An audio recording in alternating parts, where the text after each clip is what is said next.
Okay, and so we're going to talk about how to create harmonies in music. If we take the C major scale and go up a third in that scale, it would go from C to E. So if I'm going up a third, from here we're going to get from C to E, and we can also write up a third from each and every other note in the scale. So that basically means that every third in this scale is going to be diatonic to the key of C major.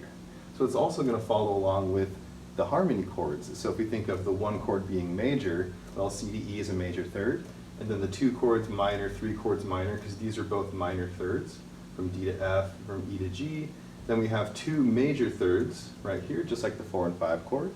Then we have a minor third here, and then also a minor third on the 7th, because we're not talking about the 5th yet, so it's basically just a minor third from B to D, right? So this is different from transposing from one key to the other, like we talked about in the previous video. So basically meaning if I was going from the key of C major to E major, that would be different because I would need to write in all the sharps that are diatonic to the key of E major. But in this case, we're going to stay in the key of C major, so we're not going to have any sharps or flats in that key. So going up a third or going down a sixth is basically the same note. So if I were to go up from C to E, that would be a third. But if I started on C and went backwards, it would be a sixth down to E, right? So up a major third would be down a minor sixth, or in this case, from D to F would be up a minor third or down a major sixth, right? Okay. So you can think of it from either direction. The harmony could be below the melody, or the harmony can be above the melody, like I'm explaining here. So diatonic thirds are a very common way to harmonize notes, like bands like Iron Maiden. A lot of bands do that on the guitars, and that's usually the most common harmony that you're going to hear are diatonic thirds. So basically, diatonic thirds are often going to be a first choice for harmonies because they're very melodic sounding and they work really well with vocals, guitars, all kinds of different instruments. And basically, like I said, it outlines the type of chord. So if we know what the root note is, harmonizing a third tells us, oh, it's a major chord or a minor chord. And as we mentioned, we can also do harmonies of fourths, fifths, sixths, any kind of interval that we really want to, but thirds are often going to be the most melodic choice.